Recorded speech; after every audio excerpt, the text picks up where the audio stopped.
seperti apa konsep rizki itu? Hakikat dari rizki adalah apa yang Allah takdirkan untuk melayani kehidupan kita ketika di dunia. Anda catat bagian ini. Hakikat dari rizki adalah apa yang Allah takdirkan untuk melayani diri kita ketika kita hidup di dunia. Sehingga rizki itu hakikatnya adalah apa yang kita konsumsi, apa yang kita makan, apa yang kita pakai sampai rusak, dan satu lagi yang bermanfaat bagi manusia di akhirat, yaitu apa yang dia sedekahkan. Intinya semua yang melayani kita. Anda punya HP, lalu Anda manfaatkan HP itu, berarti itu rizki yang melayani Anda. Anda punya pakaian, yang pakaian itu Anda gunakan, maka itu adalah rizki yang melayani kita, dan seterusnya. Seperti inilah konsep rizki yang dijelaskan oleh Nabi SAW dalam hadis dari Abdullah bin Sikhir radhiyallahu anhu. Nabi SAW pernah bersabda, Yaqulu ibnu Adam, mali, mali. Manusia selalu mengatakan, ini pendapatanku, ini hartaku. Dia bicara pendapatan. Saya akan kumpulkan ini sebanyak-banyaknya. Target saya besok adalah ini. Alhamdulillah ada proyek baru. Biasanya ada persenan. 5%, 10%. Nanti ada cashback, ada pengembalian. Jaminan uang nanti akan kita potong sekian. Sehingga dalam pikiran orang ini, gimana caranya bisa mengumpulkan, mali. Dia bicara masalah pendapatan. Ketika dia mengumpulkan sesuatu. Qala, kemudian Nabi SAW berkomentar. Memberikan komentar untuk pernyataan manusia ini. Wahallaka ya ibna Adam, mimmalika illa ma akalta fa'afnaita. Wa ma labista fa'ablaita. Au tasaddaqta fa'amdaita. Hakikat dari hartamu itu, wahai manusia, beliau bicara masalah rizki. Hakikat dari rizkimu itu sebenarnya, wahai manusia, hanya ada 3 kemungkinan.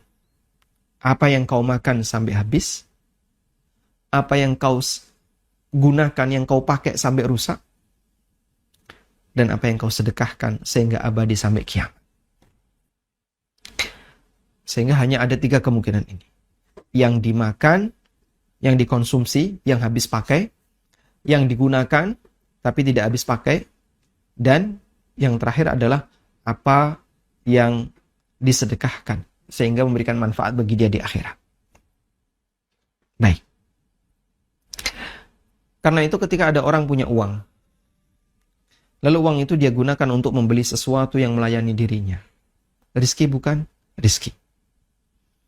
Ada orang punya uang, kemudian dia gunakan untuk berangkat haji atau umroh. Rizki bukan? Itu rizki. Ada orang punya uang yang dia gunakan untuk A, B, C, untuk melayani dirinya. Itu rizki yang Allah berikan kepadanya. Sementara pendapatan, apa yang kita kumpulkan, belum tentu menjadi jatah rizki kita. Karena tidak semua yang kita kumpulkan akan kita konsumsi.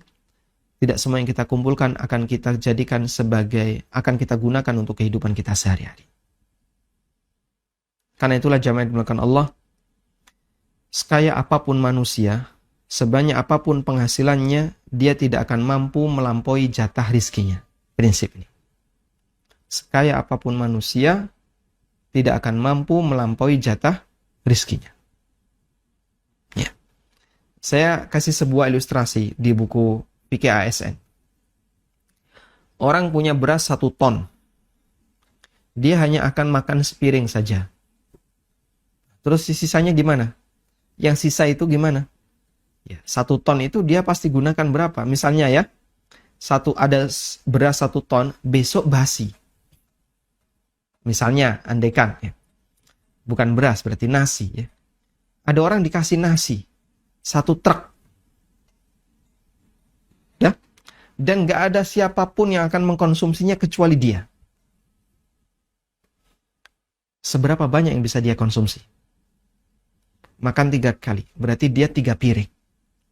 Sisanya, kalau besok basi, besok dia gak bakalan doyan.